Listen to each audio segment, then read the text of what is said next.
almost heaven, West Virginia.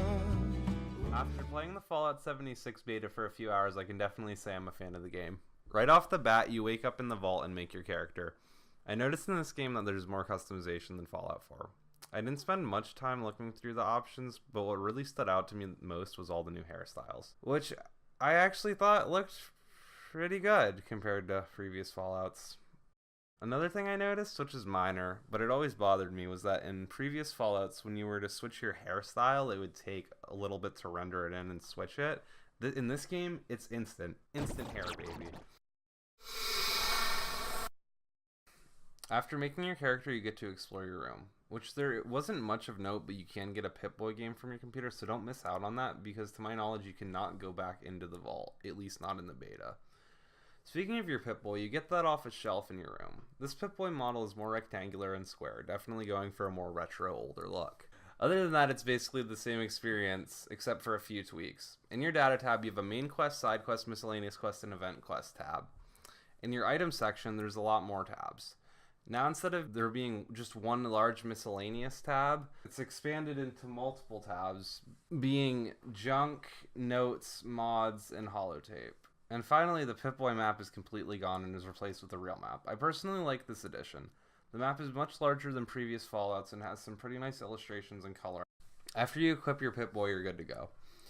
You can then exit your room. There's not much to note within the vault. You walk out into a large atrium room, and then it's a very open space. And then you walk through a hallway with free samples of staple Fallout items, such as Rad-X, Stimpaks, purified water, and what have you. But then there's some new ones, the camp and the perk cards. The perk cards are a pretty cool alternative take on perks in the special system compared to other Fallouts. I definitely like it, and I think it works pretty well, especially with this game being online and whatnot. And there's just something feels right about combining the perk cards and getting them more powerful. And then personally, I didn't use the camp much, although towards the end I did start messing with it. It's basically Fallout 4's building system with a new coat of paint, but it works pretty well.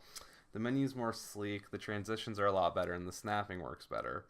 And the building's also a lot more free compared to Fallout 4's, which is pretty nice. There's also a lot of new items to craft. After receiving my camp, I exited the vault. The vault is on this vast overlook atop a mountain, giving you a great view of the world. It was at this moment I realized how beautiful the world was. And the graphics are great. The shading and lighting is truly amazing. After exiting the vault and walking for a little bit, I was attacked by level 0 communist robots spouting Chinese propaganda. At this point, I knew I was playing a Fallout game, and I felt at home.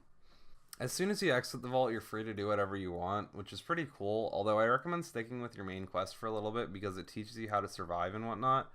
Speaking of survival, that is a big part of this game, having to regularly drink water and eat food, but I didn't really notice it for a while. It's not as in your face as you'd think. After playing for a little bit, I was parched and I got this notification, so I went, oh hey, better drink some water. And I did just that and I wasn't thirsty.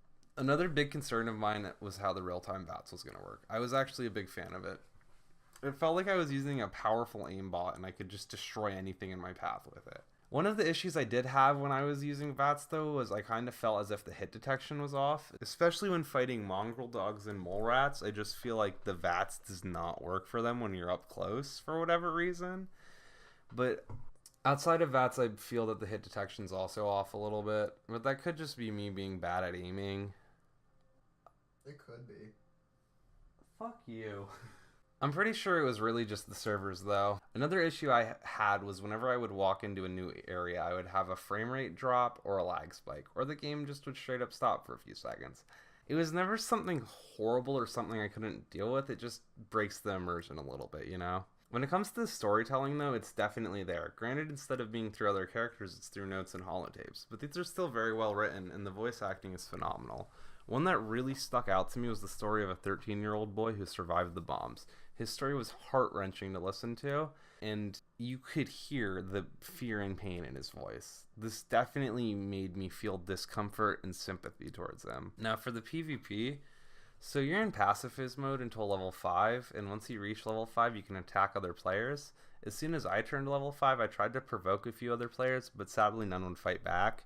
You do little to no damage unless they fire back. So truthfully, I didn't get to experience it or I'd talk about it. Finally, some small things I really liked were all the non-new hostile irradiated creatures. In my game, I ran into a possum, frog, and firefly. They're just nice additions and add to the world. I also like the event quest. I personally got 2 government airdrops, although the loot wasn't that amazing, but I'm assuming it will scale with you based off of level. As always, the radio is amazing, but they did really good in this game. Of course, there's some new songs, but there's some other classics from other Fallouts, which was a nice touch. I actually lost my shit when Mr. Sandman came on. Overall, I'd say Fallout 76 is a pretty great game, and you don't have much to worry about if you worry that this is not like other Fallout games. It really fits in with the franchise, and I felt at home wandering in the Appalachia.